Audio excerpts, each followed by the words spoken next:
Bonjour, j'espère que vous allez bien. Alors, ça y est, hein, c'est les énergies du mois de mars. Moi, je suis toute contente parce que c'est le printemps, les jours rallongent. Et puis, le printemps, c'est toujours l'espoir d'un renouveau. C'est quand même rassurant de savoir que, quoi qu'il arrive, le printemps revient. Bon, sur ces considérations, j'espère que vous allez bien, que vous vous portez bien où que vous soyez. Euh, Qu'est-ce que je voulais vous dire? Eh bien, je vais faire les guidances en utilisant les mêmes jeux que le mois dernier, ou à peu près. Donc, pour ceux qui aiment bien savoir les jeux que j'utilise, je vous invite à regarder le début de la vidéo, enfin des vidéos d'astromancie du mois de février, où je présente rapidement les jeux. Et là, je vais introduire un autre jeu qui s'appelle la Sibylle des salons. Alors, c'est un jeu qui est très très vieux, qui a été remis au goût du jour par Grimaud. Grimaud qui est l'éditeur de ces cartes-là, parce qu'il y avait dans ces illustrations un petit peu vintage des choses qui passeraient plus aujourd'hui, hein, faut le dire. Et d'ailleurs j'ai pu comparer puisque moi j'avais la vieille édition, que voilà. Vous voyez, elle n'est pas récente puisqu'elle est de 1969. Je l'utilise jamais, je pense qu'elle appartenait à ma grand-mère. Voilà, donc j'ai fait l'acquisition de la nouvelle édition. Et puis, ça permettra de voir aussi, après les premiers tirages, le côté plus pratico-pratique des choses. Vous savez, bon, on vit quand même tous dans la vie matérielle et parfois on a besoin de savoir aussi concrètement ce qui se passe. Donc, on va essayer avec ce jeu-là. Je ferai un petit tirage qui s'appelle les Chroniques de la Sibylle pour voir, pour faire un petit bilan de sa vie, voir comment on peut l'équilibrer. De sa vie à l'instant T, bien sûr. Voilà, écoutez, on va y aller tout de suite et on va commencer par le premier signe. Alors, le prochain signe, celui-là, les Capricornes. Bon, j'espère que vous allez bien. Alors, on va tout de suite commencer, comme d'habitude, par deux cartes de guidance. On va prendre la première qui a sauté. Ah non, il y en a deux. Donc non, allez, on va remélanger un petit peu. Alors, pour les Capricornes. Allez, quel message pour les Capricornes?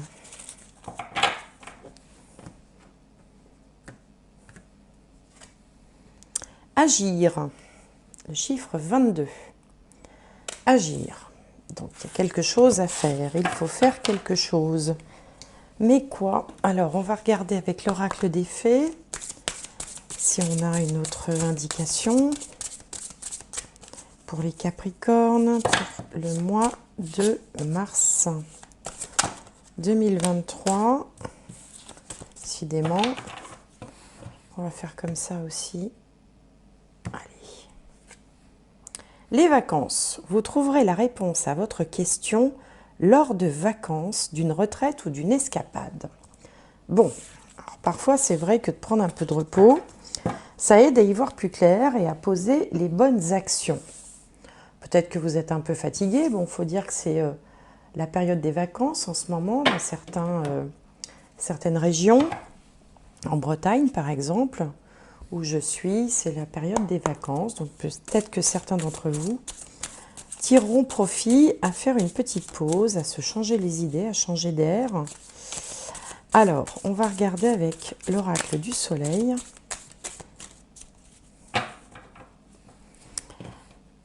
Ce qu'il a à nous dire, notamment par rapport à la carte agir, parce que bon, la carte du repos, c'est aussi un message en soi, mais c'est plutôt un conseil. Alors, Capricorne.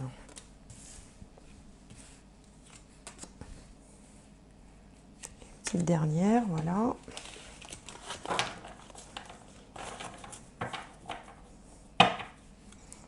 Alors, qu'est-ce qu'on a? La négociation, Jupiter en balance. La séduction, Jupiter en poisson. La critique, Mars en scorpion. La domination, Mars en sagittaire. Et la naissance, Vénus en cancer. Donc on a deux cartes de Mars, deux cartes de Jupiter. Bon, alors, et au bout du compte, la naissance. C'est très bien d'avoir la naissance à cet endroit-là, ou à l'endroit de, on va dire, la finalité, c'est-à-dire ce qui arrive à la fin, quoi. Parce que c'est soit un nouveau projet, soit il peut être question aussi, par exemple, pour certains, de profiter de la période des vacances pour décider d'avoir un enfant, un autre enfant, ou de mettre en place quelque chose, un projet, euh, une ambition, enfin peu importe. Alors ici, avec la carte de la négociation sur vous, Jupiter en balance, eh bien on vous sent quand même à essayer, surtout avec la séduction ici en contre, à essayer quand même de convaincre, de persuader quelqu'un, quelque chose, ou peut-être de vous persuader vous-même d'ailleurs, de faire quelque chose. La négociation, c'est une carte bénéfique puisque c'est une carte de Jupiter. Donc Jupiter, c'est la planète la plus bénéfique, on a coutume de dire, du système solaire. Et ici, elle est placée en balance. La balance, c'est le signe qui est en relation avec les autres. Donc peut-être qu'on essaye de convaincre, de persuader, qu'on essaye aussi de cultiver son relationnel, qu'on essaye de se montrer un petit peu plus, d'être un petit peu plus présent, d'apporter son soutien peut-être à quelqu'un, à un partenaire, maison 7, ou à des amis ou aux autres, tout simplement. Alors en contre, on a la séduction, Jupiter en poisson. Alors, le fait que ce soit positionné en compte, ça ne veut pas dire que vous ne soyez pas dans la séduction.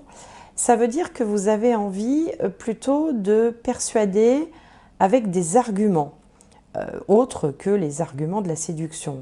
Donc en fait, de convaincre. On n'est pas dans... on n'essaye pas d'amadouer, on n'essaye pas comme ça d'embobiner. On a envie de convaincre avec des vrais arguments. D'ailleurs, alors pourquoi? Peut-être parce que vous êtes en ce moment vous avez le sentiment d'être critiqué, d'être peut-être contesté, peut-être que vous avez eu une période où on vous a mis des bâtons dans les roues et que justement vous profitez de cette période de pause pour savoir un petit peu comment contre-attaquer, mais pas contre-attaquer de façon belliqueuse à la martienne, hein, plutôt de contre-attaquer en persuadant, en emportant les gens avec vous, en arrivant à convaincre. Et puis vous allez y arriver visiblement puisque la carte résultat c'est la domination.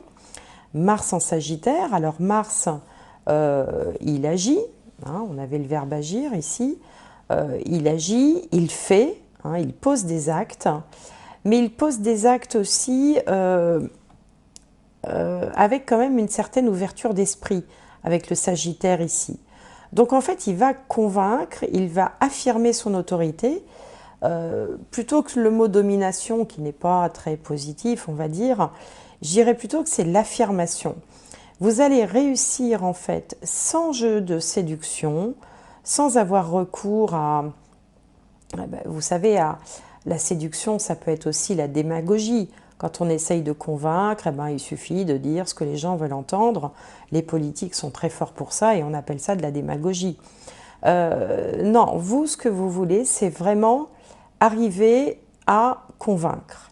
Et vous allez y arriver puisque on voit une nouvelle énergie qui démarre avec cette carte de la naissance ici, de nouvelles perspectives qui s'ouvrent, des possibilités que vous commencez à entrevoir.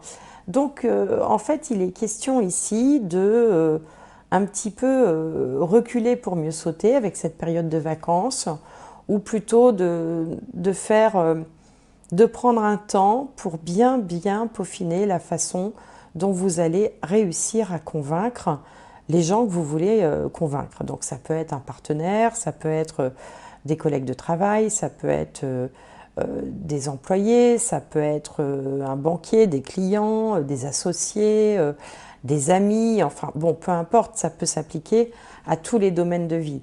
Ce qu'il faut retenir ici et comprendre, c'est que peut-être que vous avez été mal compris et que justement vous allez contre-attaquer, et je mets des guillemets à contre-attaquer, pour remonter sur le haut reprendre en fait le leadership, on va dire, de la situation et arriver à emporter tout le monde avec vous. Alors, on va regarder avec le tarot Osho Zen. S'il complète ces informations. Alors, qu'est-ce qu'on a sur la négociation? Qu'est-ce qu'on a sur la séduction? Sur la critique? Sur la domination? Et sur la naissance?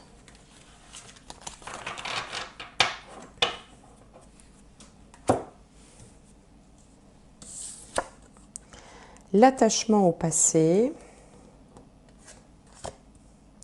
la source, les amoureux. Les amoureux, c'est un arcane majeur qui nous parle de choix également, la problématique du choix.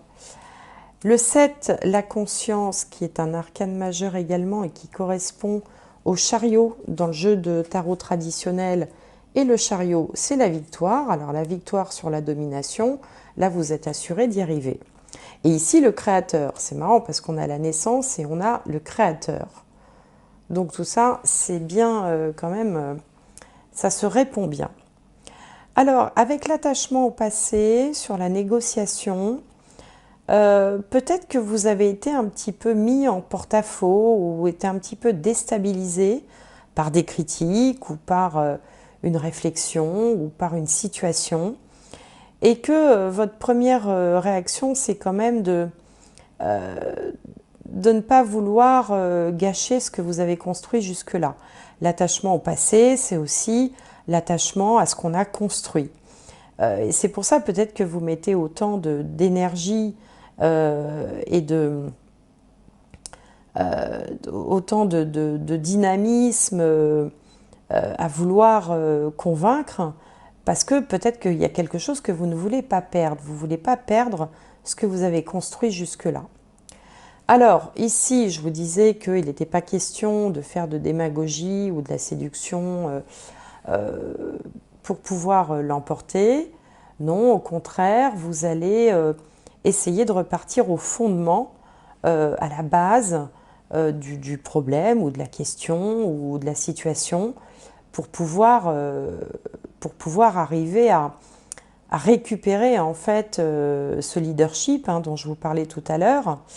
Alors, à un moment donné, se posera peut-être la question du choix, c'est-à-dire que par rapport à ces critiques ou par rapport à cette situation à laquelle vous êtes confronté, il y a peut-être un moment où vous allez un petit peu vaciller, un petit peu hésiter, un petit peu être indécis, mais ça ne dure pas longtemps, ici avec les amoureux, mais ça ne dure pas longtemps puisque sur le leadership, la domination, on a la victoire avec le chariot, c'est-à-dire que les choses vont bouger. Ça ne va pas rester en l'état, il va y avoir un mouvement, il va y avoir une progression, donc ça va changer, les choses vont bouger. Et puis, au bout du compte, ici, le créateur, c'est le roi de feu, enfin, ou le roi de feu ou le roi de bâton, ça dépend des jeux. C'est un peu le chef d'entreprise, c'est celui qui emmène tout le monde. Donc, si vous avez été, en résumé, un petit peu déstabilisé, un petit peu perturbé par une situation, par quelqu'un dans votre entourage personnel, dans votre entourage professionnel, si vous avez un petit peu été chancelant, vous allez récupérer finalement tout votre leadership, tout votre pouvoir, tout votre charisme, mais de la plus belle manière qui soit. Puis alors franchement, avec brio, j'ai envie de dire, parce que là, on a vraiment une très très belle victoire. Alors victoire sur l'ennemi, sur la difficulté, sur la conjoncture, sur un adversaire, sur quelqu'un avec qui vous auriez été un petit peu mis en opposition ou un peu, enfin voilà, comme si on vous avait pendant un instant fait vaciller, fait perdre un petit peu les pédales. Vous allez remonter tout ça, mais franchement avec énormément de talent. Donc bravo. Voilà ce que j'avais à vous dire par rapport à ce premier tirage. Alors dites-moi si ça vous parle ou pas, n'hésitez pas. Et puis on va regarder maintenant avec un autre jeu qui s'appelle donc la Sibylle des salons. Et on va faire un petit tirage qui s'appelle la chronique, les chroniques de la Sibylle. Où en fait, quelque chose de très simple, on va regarder la situation actuelle, la situation passée, où a pris racine d'ailleurs la situation actuelle, l'évolution future et le conseil pour y arriver. Alors, situation actuelle, situation passée, l'évolution future et le conseil.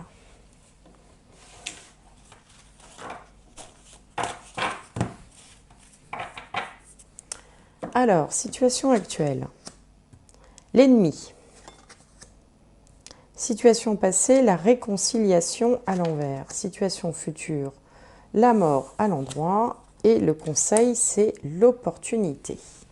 Bien. Alors, la situation actuelle, l'ennemi, ça rappelle un peu la carte précédente qui était en haut du tirage, qui s'appelait la critique, avec Mars en Scorpion. Et ici, ça vient dire qu'il y a peut-être une rivalité. Il y a peut-être quelque chose qui se présente mal. Vous sentez qu'il faut être prudent. D'ailleurs, c'est ce qu'on a vu dans le tirage précédent. Il y a eu quelque chose qui s'est peut-être pas très bien passé. D'ailleurs, c'est ce qu'on voit ici avec la réconciliation à l'envers. C'est-à-dire qu'il y a pu y avoir une négociation difficile, une impasse. Il y a peut-être eu une difficulté qui du coup vous conduit à cette situation-là. Alors, la bonne nouvelle, c'est qu'on a une opportunité qui se présente ou que vous allez mettre en place, puisqu'on voit aussi que vous allez beaucoup réfléchir et réussir à récupérer en fait le dessus sur cette situation qui va donc mettre fin, la mort, à cet ennemi, fin à cette situation délicate, fin à cette impasse, fin à cette rivalité, si on est dans une question de rivalité, de concurrence, de situation délicate. Donc ici, ce tirage vient tout à fait confirmer ce qui a été vu dans les tirages précédents, c'est-à-dire que, en effet, il semblerait que vous soyez confronté au mois de mars ou que vous soyez déjà peut-être dans cette énergie de difficulté, mais que vous allez tout à fait être capable de remonter la pente, peut-être par une opportunité extérieure qui viendra vous aider, mais aussi beaucoup parce que vous allez vous-même reconsidérer votre position et votre façon et vos actions, puisqu'on avait la carte agir. Mais ce qu'il faut aussi noter, c'est qu'une petite pause, s'extirper, hein, parfois quand on a le nez sur le problème, eh bien on voit que le problème, prendre un petit peu de recul, que ce soit un temps de vacances, un week-end, un éloignement temporaire, vous aidera justement à prendre la bonne décision. Alors, on va regarder un dernier message pour vous, pour les Capricornes.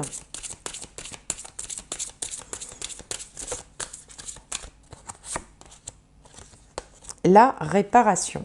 Et bien voilà, vous allez réparer, alors réparer au sens propre ou au sens figuré.